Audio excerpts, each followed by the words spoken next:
ហូរជីវិតធ្លាក់ដល់លេខសូន្យតើរូបអូននាងនៅទីណា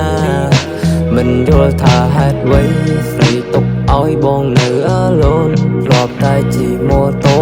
កាន់ដៃគ្នាកណ្ដាលរាត្រីបងពិតជាមានចិត្តភក្តីស្នេហាយើងពិតជាមានន័យឥឡូវនេះគ្មានស្រីនៅក្បែរស្នេហាយើងត្រូវបានប្រែឆាសាលាដែលពួកយើងធ្លាប់រៀនពេលនេះគ្មានវត្តមានអូនទេបងនឹកអូនខ្លាំងណាស់មើលនេះឈឺចាំពេកដែលស្ដាប់ចំរៀងខំស្រ័យជាងសង្ឃឹមតែនាងបានលឺនាងកំពុងតែឈៀលតែខ្ញុំវិញកំពុងតែសែតខូចចិត្តរឿងស្នេហាខ្ញុំក៏ហូរទឹកភ្នែកពេលចូលដំណេកខ្ញុំមិនចង់នឹងវេកអាប់ស្នេហ៍ចាំបញ្ចំដូចជាប្រញាំវាបីដែលអូនលាតែពីពីបាស្ដាំរាល់អនុសាសតែការឈឺចាំនេះខ្ញុំចង់ប្រាប់ថាខ្ញុំមានវិបត្តិស្នេហាអង្គុយស្ងោកតែសាទឹកភ្នែកខ្ញុំក៏ស្រក់ហូរជីវិតធ្លាក់ដល់លេខសូន្យតើរូបអូននាងនៅទីណា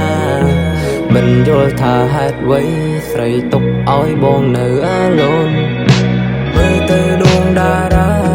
ប្រៀបដូចជាវងភ័ក្រអូនរូបបងគ្មានចេតនាចាក់ចេញពីមាស្ងួនបងនៅតែចងចាំទោះជីវិតបងសាបសូន្យ Girl you so pretty មិនអាចលុបពីបេះដូង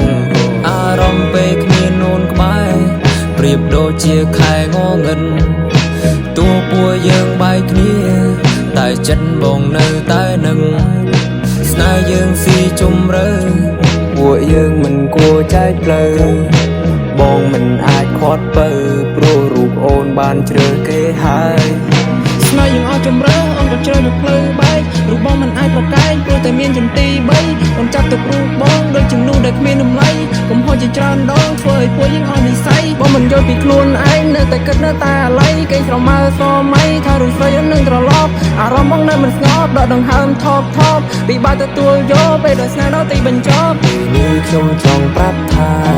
ខ្ញុំមានវិបត្តិស្នេហាអង្គុយស្ងោកតែ